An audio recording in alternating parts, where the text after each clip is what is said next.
नमस्कार साथियों, स्वागत है आप सभी का हमारे इस यूट्यूब चैनल स्टूडेंट्स रोजगार पोर्टल में। दैनिक रोजगार समाचार के इस सेशन में आप लोगों का स्वागत है।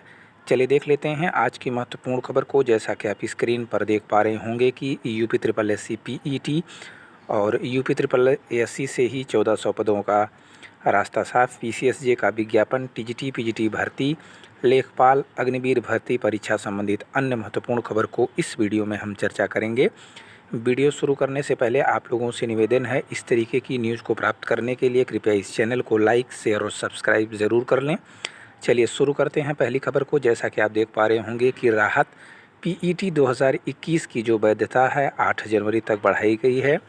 राज्य सरकार ने प्रारंभिक अर्हता परीक्षा 2021 यानी पीईटी वालों को बड़ी राहत दी है। उनकी वैधता अवधि को बढ़ाकर 8 जनवरी 2023 या पीईटी 2022 का परिणाम आने तक के लिए मान्य कर दिया गया है।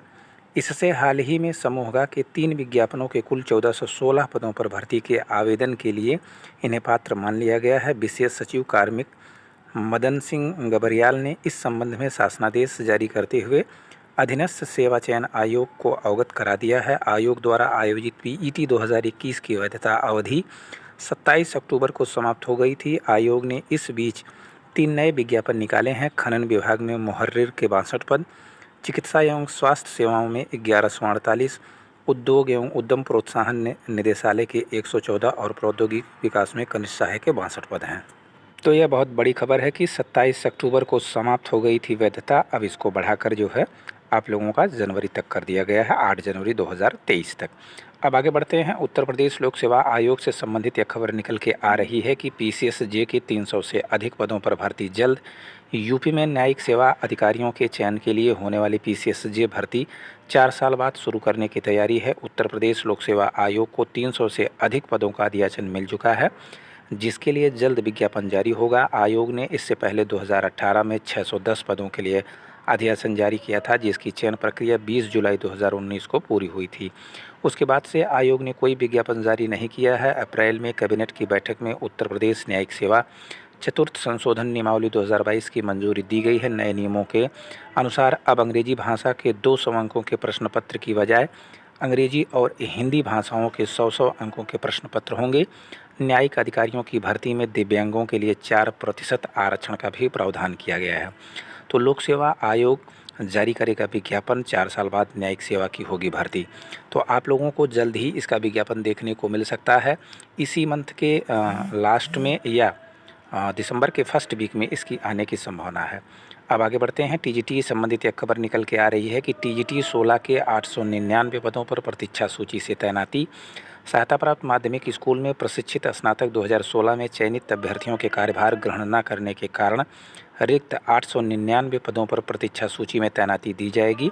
हाईकोर्ट के आदेश पर उत्तर प्रदेश माध्यमिक शिक्षा सेवा चयन बोर्ड ने अपनी वेबसाइट पर विषयवार रिक्त पदों की सूची जारी कर दी है। अब नवीन जो है अधिमानता भरने के लिए चयन बोर्ड की ओर से 27 नवंबर तक निर्देश जारी किए जाएंगे।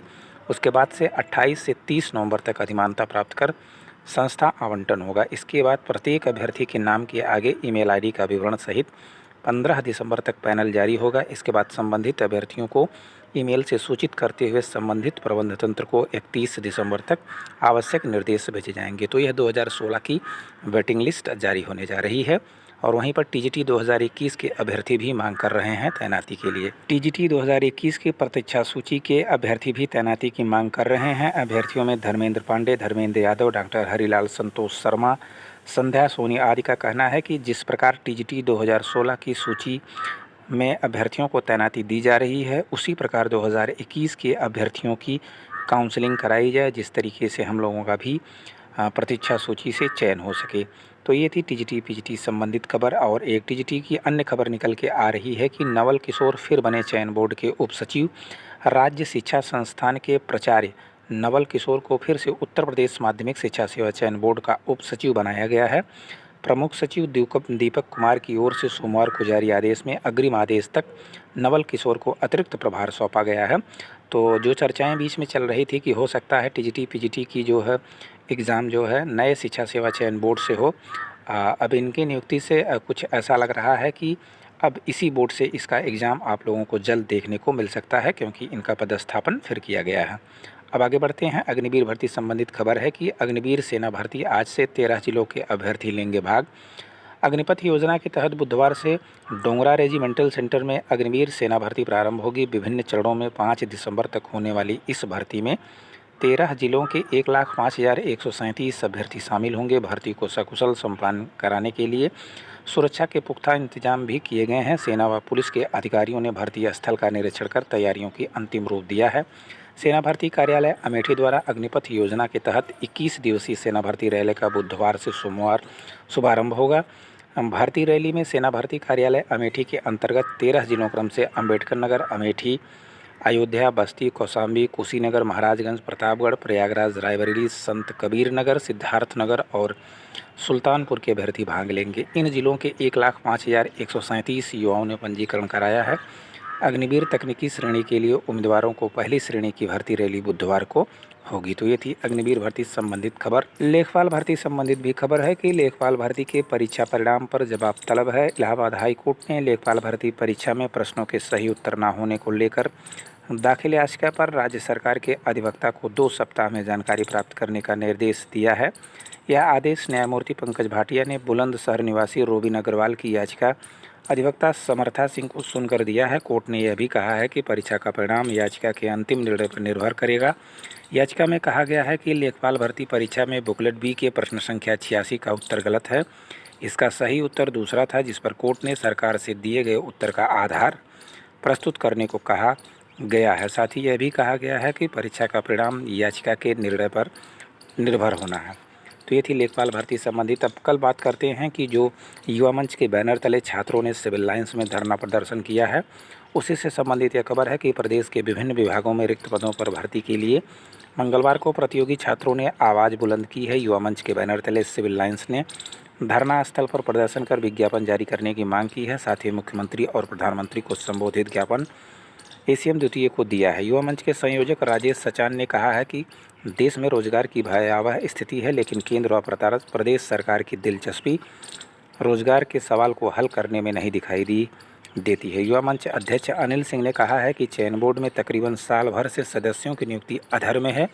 बेसिक शिक्षा में सरकारी आंकड़ों में 1.26 लाख पद रिक्त हैं, लेकिन विज्ञापन जारी नहीं किया जा रहा है। यही हाल है अन्य विभागों का भी है। समूह के 1 लाख पद रिक्त हैं। पुलिस विभाग में 52,000 और प्राथमिक विद्यालयों में 97,000 पद।